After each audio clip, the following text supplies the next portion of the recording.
think a lot of people who hear about this may not believe it, but it's a fact. As long as a gun is made at home for personal use and it's not transferred to anybody else, it's legal. It is legal. The Bureau of Alcohol, Tobacco, and Firearms. Look this up. On their website, they say that a license is not required to make a firearm solely for personal use. Again, let me repeat that. The Bureau of Alcohol, Tobacco, and Firearms and Explosives says that a license is not required to make a firearm solely for personal use. Now, it goes on to say, however, a license is required to manufacture firearms for sale or distribution. The law prohibits a person from assembling a non-sporting semi-automatic rifle or shotgun from 10 or more imported parts, as well as firearms that cannot be detected by metal detectors or X-ray machines. So that's the law as it is across the country. It's not illegal for somebody to make a firearm for their own personal use. You just can't make a firearm and then transfer it to somebody else. There's certain policies and procedures already in place that prohibits that requires certain things to take place if you were to make a firearm for personal use and try to transfer that to somebody else. But interesting to see the what's been happening in the past even just 48, 72 hours, not just in Illinois, but also over in Washington, D.C. It is Springfield's Morning News. I'm Greg Bishop. Thanks for hanging out. 217-629-7970 on 92.7 WMAY, Springfield's News and Talk. So the ATF, again, look that up on their website. You can build a gun yourself, and you don't need a license. A license is not required, the ATF says. Now, if you were to transfer that to somebody, that's a totally different story. But in the past decade, technology's advanced in a way that allows for 3D printing devices and metal mills to be easily accessible and quickly be able to produce various firing mechanisms for firearms. And such equipment can take an incomplete firing mechanism and finish it to be an operable mechanism. So President Joe Biden announcing some new rules on what he and others call ghost guns. What are ghost guns? Again, I'll just go up to the ATF. Says no license is required to build a firearm for personal use. Is that what they're considering a ghost gun? Or are they essentially just trying to use this new term, a ghost gun, meaning that it doesn't have a serial number on it? It's obviously a problem. There's an issue of unregistered or unmarked or firearms that were once marked with the serial number scribbled off of it. They show up at crime scenes. Criminals get their hands on them. Obviously, that's a huge concern, and those criminals need to be held accountable. But are these efforts underway to go after so-called ghost guns really going to solve any problems? So President Joe Biden yesterday announcing new rules on what he calls ghost guns, and the website for the White House says this rule clarifies that kits qualify as firearms. Kits qualify as firearms under the Gun Control Act, and that commercial manufacturers of such kits must therefore become licensed and include serial numbers on the kit's frame or receiver. And commercial sellers of these kits must become federally licensed and run background checks prior to a sale, just like they do with other commercially made firearms, the White House website says. It also emphasized that any federal licensed dealer that takes unserialized firearms into their inventory must serialize that gun. For example, it says if an individual builds a firearm at home, again, for personal use, which is totally legal, and they sell it to a pawn shop or another federal licensed dealer, the dealer must put a serial number on the weapon before selling it to consumers. So that kind of seems like obvious. I think that may have been something already in place anyways. But President Biden went even further yesterday when talking about this to address some other things that he wants to see happen when it comes to firearms. And he says that Congress needs to act. Does Congress need to act with this particular rule that he issued yesterday, saying that these kits need to be serialized and people need to have background checks just to buy some parts here and there. So here's some of what President Biden had to say yesterday in the Oval. What is that? The Rose Garden? Is that the Rose Garden? Okay, here's President Joe Biden. If you buy a couch you have to assemble, it's still a couch. If you order a package like this one over here that includes the parts you need, the direction of assembling a functioning firearm, you bought a gun. We need Congress to pass universal background checks. Universal background checks. And I know it's controversial, but I got it done once. Ban assault weapons and high-capacity magazines.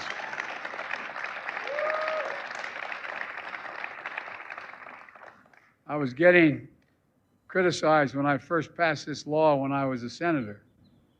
And guess what? I was down in southern Delaware, do a lot of hunting and fishing down there. And I was walking up one of the creek beds. And the guy standing there said, "You want to take my gun?" I said, "I don't take your gun." He said, "Well, you're telling me I can't have more than the next number of bullets in my gun." And I said, "What do you think the deer you're hunting or wear Kevlar vests? What the hell you need 20 bullets for? You must be a hell of a terrible shot." I'm serious. Think about it. Think about the mass shootings. As many as 100 rounds. It's a weapon of war. There's nothing to do with recreation. Outright ban of the sale and possession of unserialized guns. Eliminate gun manufacturers' immunity from liability. They're the only outfit. They're the only outfit in the country that is immune. Imagine had the tobacco industry been immune to prostitute being sued. Come on. A couple of things there. What did he say? Tobacco companies were immune to prostitutes being sued? I mean, yeah, one thing I learned in the journalism is you quote the president as he speaks. You don't try to paraphrase too much of what the president says. So he said they're immune from from being sued. Anyways, a couple other things the president said. The Second Amendment doesn't deal with recreation or hunting. Let me just cite it for you. A well-regulated militia being necessary for the security of a free state, the right of the people to keep and bear arms shall not be infringed. That has nothing to do with deer, even if they were wearing Kevlar vests. Again, it has nothing to do with hunting, has to deal with security of a free state. But he also talked about there was another line in there he discussed about guns and manufacturers and how manufacturers are immune. They're not the only outfit that's immune. You've got pharmaceutical companies and their vaccines, for instance. They have a liability protection baked into the law that says you can't go and sue Pfizer, for instance, if you feel that one of their vaccines harmed you. There's a separate kind of tribunal of sorts to deal with all of that. But kind of fascinating to hear some of what the president laid out there and the rules that he proposed. But Illinois lawmakers, before they adjourned early Saturday, they took up a measure that goes a little bit further than what President Joe Biden's wanting to do. So we'll get to that next here on WMAY. I'm Greg Bishop with Springfield's Morning. Imagine had the tobacco industry been immune to prostitutes being sued. Come on. What was that? Imagine, one more time for me. Imagine had the tobacco industry been immune to prostitutes being sued. Come on. All right. That was President Joe Biden yesterday talking about gun laws that he wants to see implemented, including banning what he calls assault weapons and high-capacity magazines, saying you don't need 100 rounds to be able to shoot a deer. The Second Amendment doesn't have anything to do with deer. Now we get to what Illinois lawmakers are looking to do. And on the last day of session, they passed a measure that they say will go after so-called ghost guns. And that's merely guns that are made at home, completely legal, according to the ATF. You can look that up yourself. But here's some of the debate that happened on Friday at the Illinois State House in committee and then on the floor of the Senate. In committee, you'll hear a retired gun rights lobbyist, Todd Vandermeide, talk about how this is going to impact if you have to require even, somebody's own personal use made firearm. That's completely legit. Again, the ATF says you can do that as long as you don't transfer it to somebody. But the state measure that passed both chambers and could be sent to the governor soon requires even that to have a serial number on it, and the individual has to go to a federally licensed firearm dealer, an FFL, to get that serialized, even if it's for their own personal use. So again, here is some of the conversation. You'll hear Todd Vandermeide, you'll hear State Representative Cam Buckner, you'll hear State Senator Neil Anderson, and State Senator Jacqueline Collins from the final day of session on Friday. Here with Springfield's Morning News, talking about so-called ghost guns, or as those who want more gun control and gun control enforcement, that's what they call these homemade firearms. Again, here's the debate back and forth. Everybody who's got a FOID card, who's followed the law, they're not doing anything wrong. They've built their own firearm. They did it for any one of a number of reasons.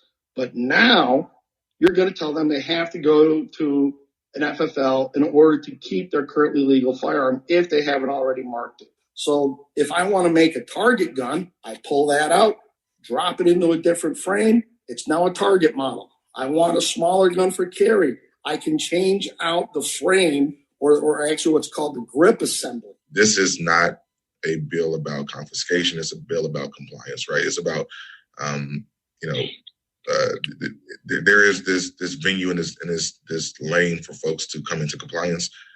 We don't think that we're running afoul of the Second Amendment. I think you're going to run into problems under the Firearm Owners Protection Act, the federal protection law, to allow people to transport guns interstate. If you're in Tennessee, you don't have to serialize one of these firearms. You come into Illinois to shoot a match, and now all of a sudden it's per se contraband because that firearm is not serialized in compliance with what this bill says. I think you're going to run afoul of the Fourth Amendment, and I think you're going to run afoul of Article 6 of our state Bill of Rights.